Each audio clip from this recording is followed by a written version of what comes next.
आप सभी श्रद्धावान उपासक उपासिकाओं को नमो बुद्धाय जय भीम। मैं बनते हर्षानंद। आज हम बाबा साहब के आगरा का जो भाषण है उसके बारे में बात करेंगे। बाबा साहब ने आगरा के भाषण में क्या कहा था, आज हम उसके बारे में जानेंगे। नंबर 1, बाबा साहब अम्बेडकर जनसमूह से क्या कहते हैं। बाबा साहब अम्बेडकर कहते हैं कि पिछले 30 वर्षों से आप लोगों के राजनीतिक अधिकार के लिए मैं संघर्ष कर रहा हूँ। मैंने तुम्हें संसद और राज्यों की विधानसभाओं में सीटों का आरक्षण दिलवाया। मैंने तुम्हारे बच्चों की शिक्षा के लिए उचित प्रावधान करवाया। आज हम प्रगति कर सकते हैं। अब यह तुम्हारा कर्तव्य है कि शैक्षणिक, आर्थिक और सामाजिक गैर बराबरी को दूर करने हेतु एकजुट होकर इस संघर्ष को जारी रखें। इस उद्देश्य हेतु तुम्हें हर प्रकार की कुर्बानियों के लिए तैयार रहना होगा, यहाँ तक कि खून बहाने के लिए भी।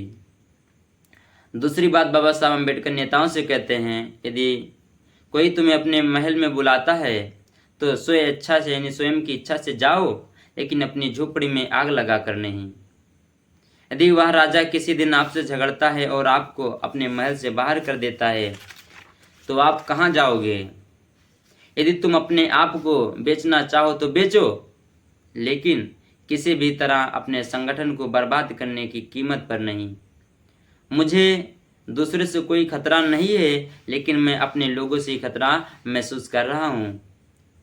फिर बाबा साहब अम्बेडकर भूमिहीन मजदूरों से कहते हैं, मैं गांव में रहने वाले भूमिहीन मजदूरों के लिए काफ़ी चिंतित हूँ।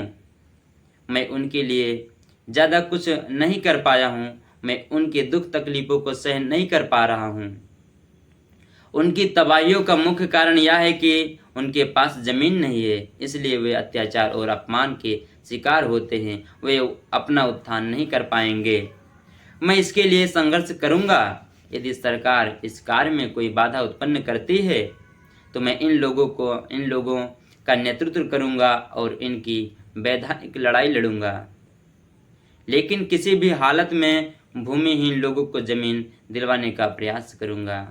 उसके बाद डॉक्टर बाबा साहब अम्बेडकर अपने समर्थकों से कहते हैं, बहुत जल्द ही मैं तथागत बुद्ध के धर्म को स्वीकार कर लूँगा। यह प्रगतिवादी धर्म है। यह समानता, स्वतंत्रता एवं बंधुत्व पर आधारित है।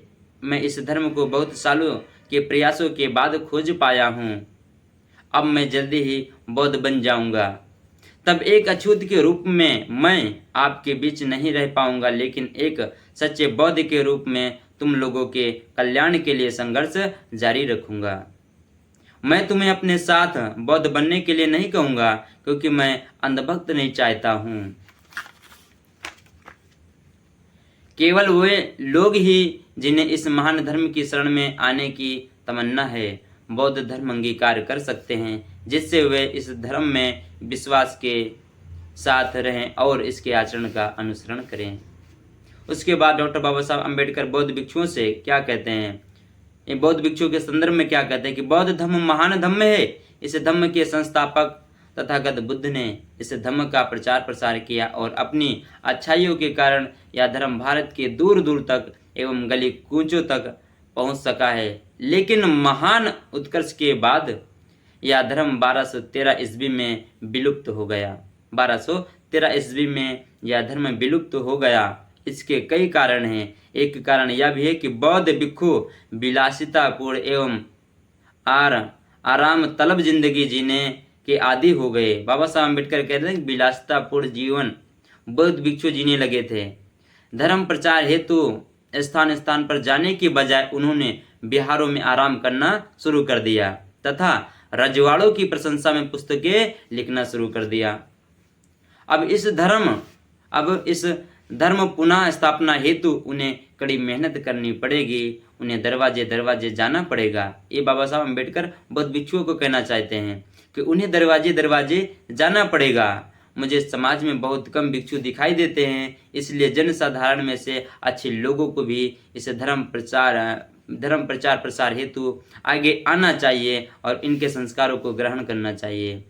उसके बाद डॉक्टर बाबा साहब अम्बेडकर शासकीय कर्मचारियों से कहते हैं, हमारे समाज में शिक्षा में कुछ प्रगति हुई है।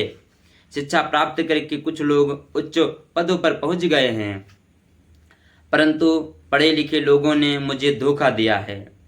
मैं आशा कर रहा था कि उच्च शिक्षा प्राप्त करने के बाद वे समाज की सेवा करेंगे, किंतु मैं क्या देख रहा हूं कि छोटे क्लर्कों की एक भीड़ एकत्रित हो गई है जो अपनी तोंदे यानी पेट भरने में व्यस्त है।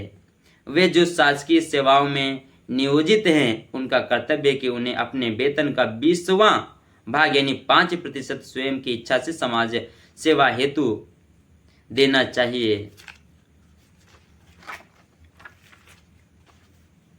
तभी समाज प्रगति करेगा, अन्यथा केवल एक ही परिवार का सुधार होगा। एक वह बालक जो गांव में शिक्षा प्राप्त करने जाता है, संपूर्ण समाज की आशाएं उस पर टिकी रहती हैं। एक शिक्षित सामाजिक कार्यकर्ता उनके लिए वरदान साबित हो सकता है। उसके बाद बाबा साहब छात्र एवं युवाओं से कहते हैं, मेरे छात्रों से अपील है कि शिक्षा प्राप्त करने के बाद किसी प्रकार की क्लर्की करने के बजाय उसे अपने गांव की अथवा आसपास के लोगों की सेवा करनी चाहिए। बाबा साहब अम्बेडकर कहते हैं कि क्लर्की करने से अच्छा होता है कि तुम अपने समाज में जो गरीब कुचले लोग उनकी सेवा करो, जिससे अज्ञानता से उत्पन्न शोषण एवं अन्याय को रोका जा सके। आपका उत्थान समाज के उत्थान में ही निहित है।